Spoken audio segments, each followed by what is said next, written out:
আর্জেন্টিনার বিপক্ষে একই করল কলম্বিয়া। শুরুতেই সুযোগ নষ্ট আর্জেন্টিনার, এগিয়ে গেল কলম্বিয়া। দর্শক আসসালামু আলাইকুম।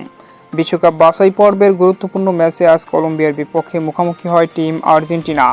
দুর্দান্ত এই ম্যাচের শুরু থেকেই তুমুল উত্তেজনা, একের পর এক আক্রমণ, কাউন্টার আক্রমণ। 2 মিনিট খেলা চললে 5 মিনিট হয় ঝামেলা। সেই হাড্ডাহাড্ডি লড়াইয়ের ম্যাচে 25তম মিনিটে হামেস রদ্রিগেসের দুর্দান্ত সিস্টেম, মাশকুকেরার অসাধারণ হেডে অবিশ্বাস্যভাবে এগিয়ে যায় আর্জেন্টিনার বিপক্ষে কলম্বিয়া। বর্তমানে 33 মিনিট খেলা চলমান, 1-0 গোলের ব্যবধানে এগিয়ে রয়েছে কলম্বিয়া।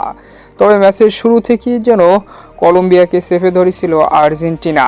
বেশ কয়েকবার শুরুতেই সুযোগ নষ্ট করে আর্জেন্টিনা। গোলকিপারকে একা পেয়েও গোল করতে পারেনি জুলিয়ান আলভারেস, যে কারণে বর্তমানে খেলা 34 মিনিট চলমান, 1-0 গোলের ব্যবধানে এগিয়ে রয়েছে। ম্যাচে দেখা যায় প্লেয়ারদের সাথে সাথে রেফারিও যেন আর্জেন্টিনার বিপক্ষ হয়ে গিয়েছে। তো দেখা যাক শেষ পর্যন্ত কেমন করে এই ম্যাচে টিম আর্জেন্টিনা।